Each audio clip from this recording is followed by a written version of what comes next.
දවසේ මෙනෙහි කිරීම.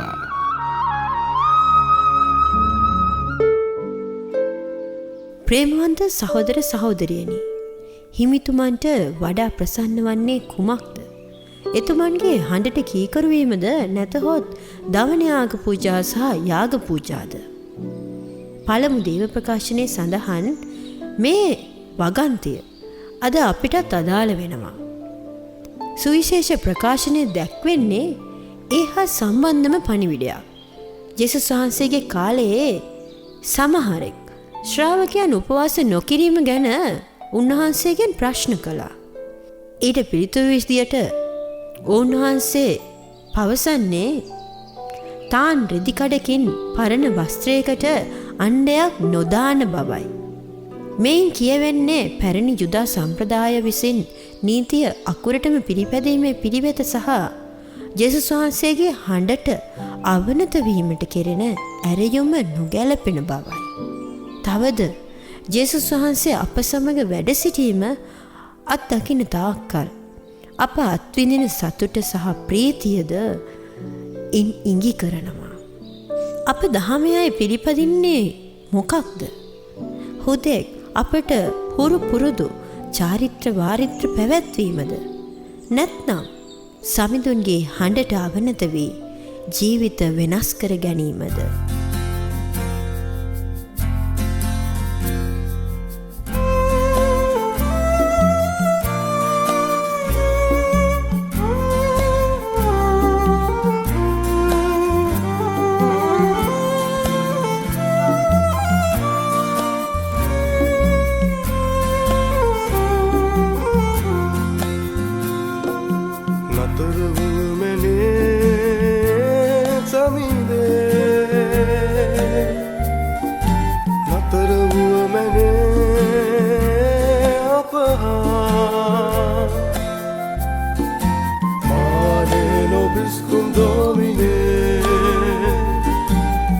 සගෙවී ඇත හවස් වෙලා නතර වුවමනේ සමිඳේ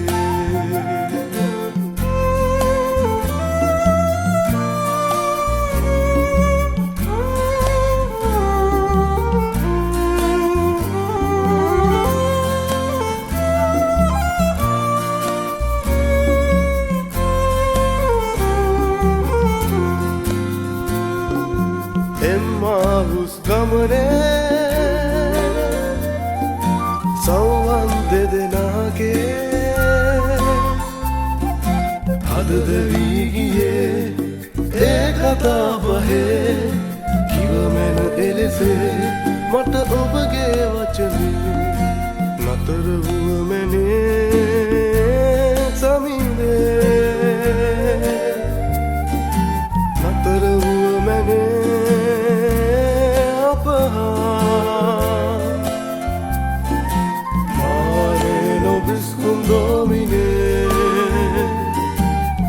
සගෙවී ඇත හවස් වෙලා නතර වුවමනේ සමිඳේ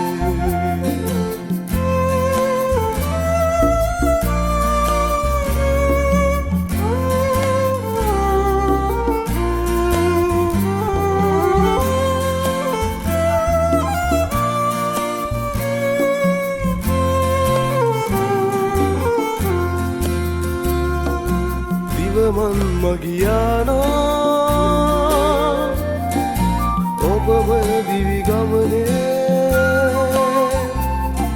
සත්ප්‍රසාදයේ උතුම විරහසේ ඉතිවර ඉන්නේ අපි ඔබ නමදින්නේ නතර වුවමනේ සමිඳේ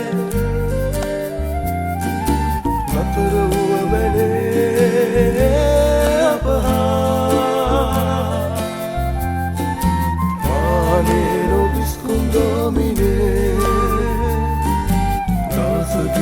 ඇත හවස් වෙලා නතර වුවමනේ සමිඳේ